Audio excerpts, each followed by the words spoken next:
Hi, I'm Bryce Miller. I'm the sports editor of the Des Moines Register. I'm here with Iowa football beat reporter Randy Peterson on the far left, my far left, your far right, and closest to me, Andrew Logue, who covers Iowa State for the Register.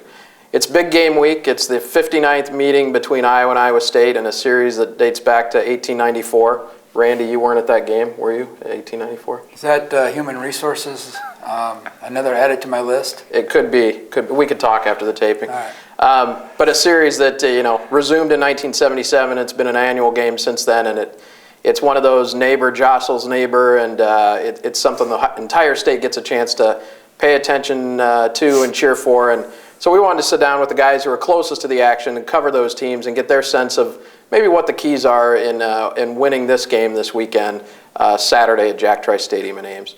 Andrew, let's start with you. What are three things Iowa State would have to do to win on Saturday against Iowa? Well, there's the obvious ones of the line play's got to be better, and you hope, they're going to hope Iowa makes some mistakes. But the biggest thing to me is they're going to have to be more efficient on first down.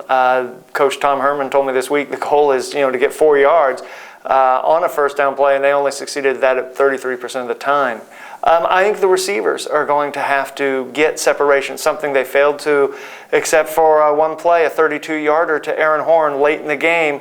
Iowa State did not have a 40-yard passing play all of last year, so they need to improve on that. And lastly, I think they're going to have to vary up their blitzing a little bit. The front four on defense showed they really had trouble getting pressure on Tyrell Rennie.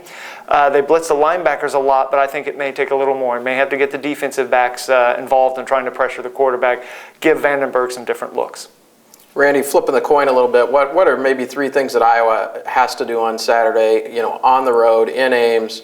It'll be a big, loud crowd. What do they have to do to win on Saturday? Well, first of all, somehow they're going to have to contain Steele Jantz, the quarterback. He's kind of unpredictable from what I saw. I didn't see the game, obviously, but I saw some of the highlights. He's a little bit unpredictable.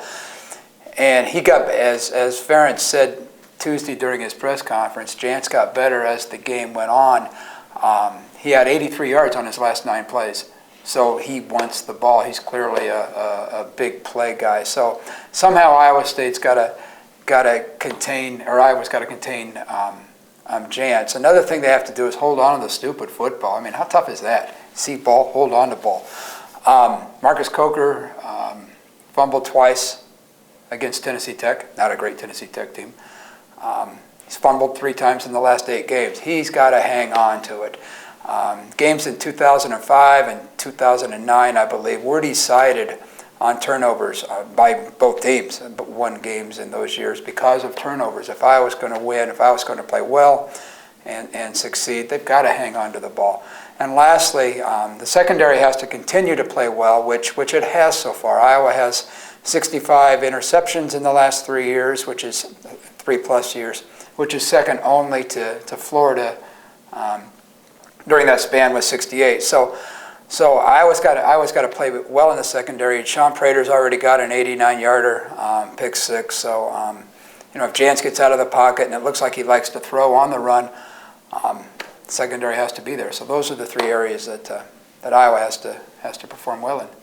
Let me bounce a question off of each of you. Andrew, is this in your sense of covering college football, and you've covered Iowa and Iowa State, so you have enough background to kind of generalize here, what Iowa State, by almost everybody's account of the game, did not play well, looked a little ragged, maybe lacked some confidence, didn't have some of the precision you might expect.